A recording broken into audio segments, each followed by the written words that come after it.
Hi everyone, Menachem Brodie here with you once again from Vortex Training, your certified and experienced USA Cycling expert level coach.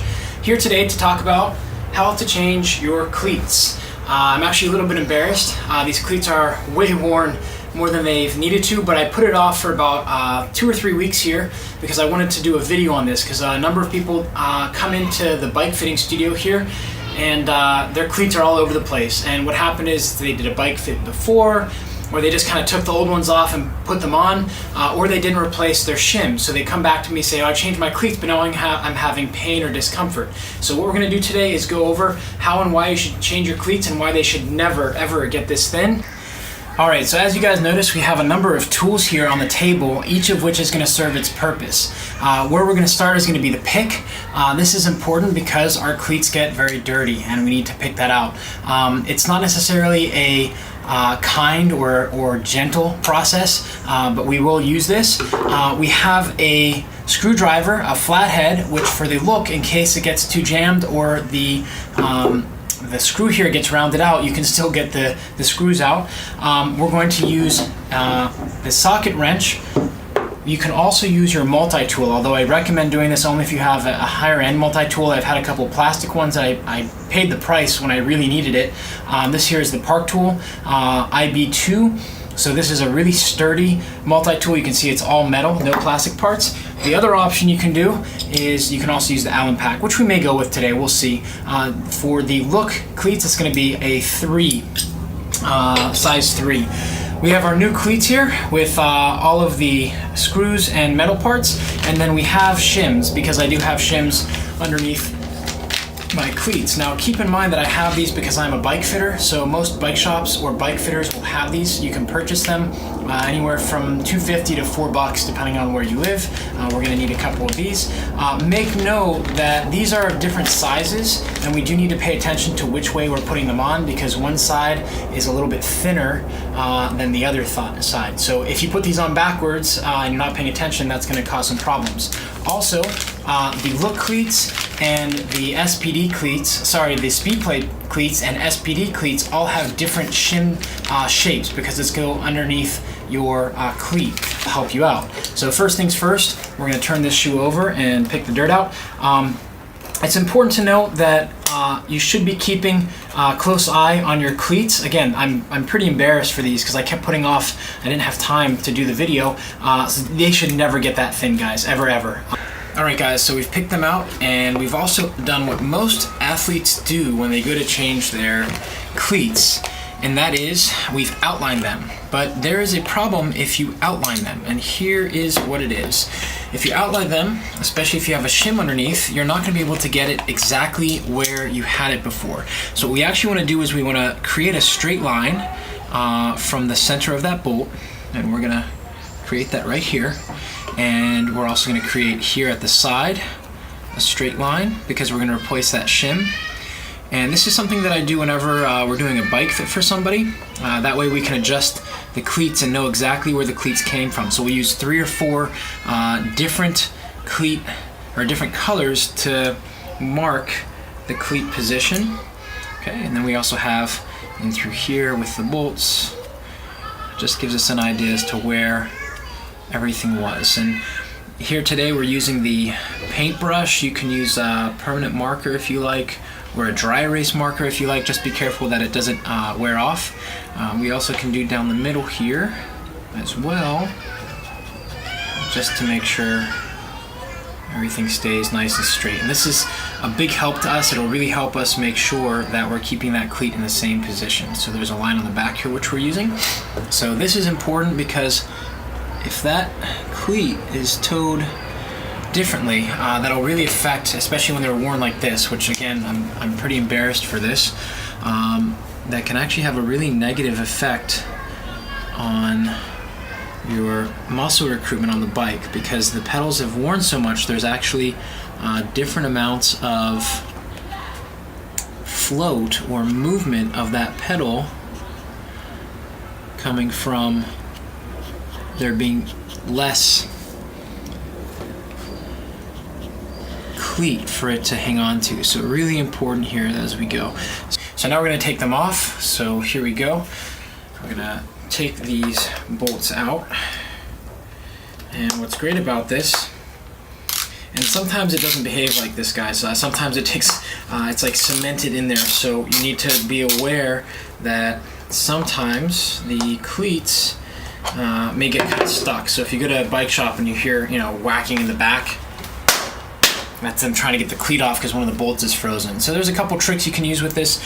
You can use regular chain lube in order to de-stick that. You just kind of put a little bit of normal chain lube, not for rain and not wax based, but just normal lube down into that bolt will help get it loose a little bit. And that's important. We want to make sure, by the way, that we're demarcating these before we move the cleat, before we move any of the bolts, because sometimes when you go to take the cleat off or you loosen these screws, the cleat will actually move, and then you've lost that position. We want to clean the bottom of the shoe just a little bit. We'll grab a paper towel here with just a little bit of water.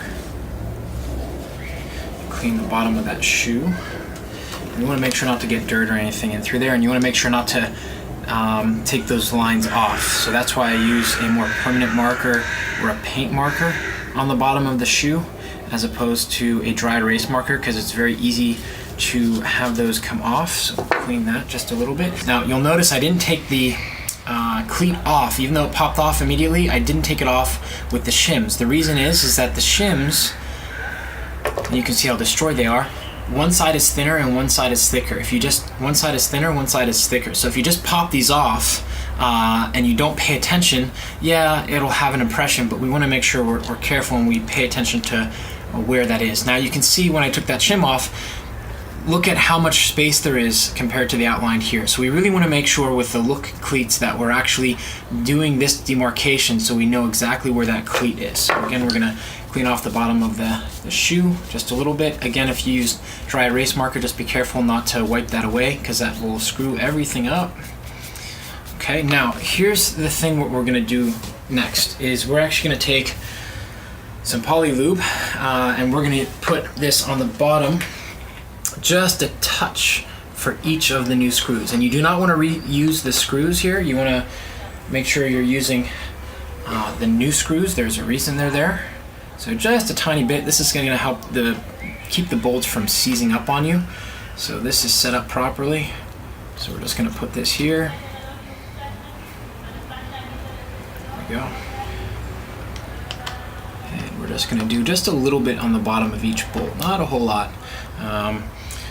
Some people, if you're in a pinch or you don't have poly lube, I mean this canister you see has lasted me about 3 years so far. It probably has another 3.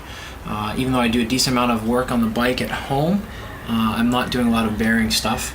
But I generally like that thicker bearing grease because it really stays there. Some people will tell you that's wrong and you should just use light grease like WD-40 or another bike specific lube. It's really up to you. I'm just telling you what I use here in the Bike Fit studio. So now that we have that down, now you'll notice the old cleat is the one that had the marks on it. So we don't have that set here, but we do have the bolts were lined up, the middle of the bolts were lined up with those lines, and we have the line on the top. So we can see that shim is just a little bit too far forward, so we're going to adjust that back. And you may not have shims sitting around at home. I'm a bike fitter, that's why I have it. So it's just one of those things. You can go to a bike shop and ask them to change your cleats for you. If you buy them there, it should be done, free of charge, in my opinion. But here we go. We're going to make sure so that bolt is lined up. Yeah, and that's going to be here, rough, and here. And again, when I jump on the bike with these new cleats, because of how old those were and how worn they were, I'm going to feel a difference in my muscles. And even if this is off half a millimeter or a millimeter, I can feel that up in my knee and up in my hip. So if you jump on the bike and it feels really off after putting on the new cleats, it may mean that you didn't get the cleat position exactly right. And that's something that you need to pay attention to as you go through, because a little bit of discomfort after putting the cleats on can actually lead you down the path of injury and not fun, meaning time off the bike. So we're gonna give these a couple turns. We don't have to be super tight, but they need to be tight enough that the cleats aren't gonna move. And also you need to be careful as you do this to make sure that the cleat itself is not moving. So you'll notice I'm pressing down with my thumb to hold that in line. So I'm gonna check again and make sure everything is in line. So the center of the bolt, the back of the center of the bolt, the back of the cleat, and that front bolt are lined up exactly where they were on the other shoe. So that one is done. Again, this is how you change your Keo cleats. This is going to be the same process for Shimano. Speedplay is going to be different. It's a different platform. So again, holding that on while I tighten. And you also want to be careful not to strip the bolts when you put it in by tightening too much. But it is important to pay attention to your cleats. This is where the power actually occurs to the bike. So everything else we do, you know, the saddle, the handlebar are also very important as well. But when you want to make sure that your cleats are set up properly for you to produce that power and place it down on the pedal. Now, triathletes, I generally recommend Keo cleats. Are one of my favorite, along with Shimano, not just because I use them, but because the platform's very big, so you're able to put a lot of that power into that cleat pedal interface. And then if you have knee or back problems, I generally like to go with Speedplay. There's a little bit more float, there's more variation within those pedal systems. So this is how you change your cleats. Again, the order of things that you need to do. Number one is pick out the dirt with a pick is ideal. You can also use a flathead screwdriver. Just make sure not to strip the bolts. That's number one. Number two is mark your cleats with the different markations, as you can see here, before you unbolt the cleats. Very, very important. Before you touch a bolt, you have to do that. Some of you guys may want to outline the cleat. I would strongly recommend getting in the habit of using these 6, 7 different demarcations, at least 1, 2, 3, 4, 5, and then the center of the cleat, at least the 5, if not 6.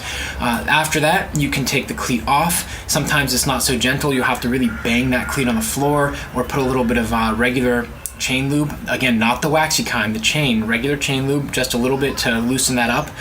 And then once you have that off, you can put down just a little bit of poly lube into the bottom of the new cleats and make sure you're holding them on. So once you do that, do not go out and do a long ride after this. I recommend pedaling around the block a couple times just to make sure that the cleats are set up right.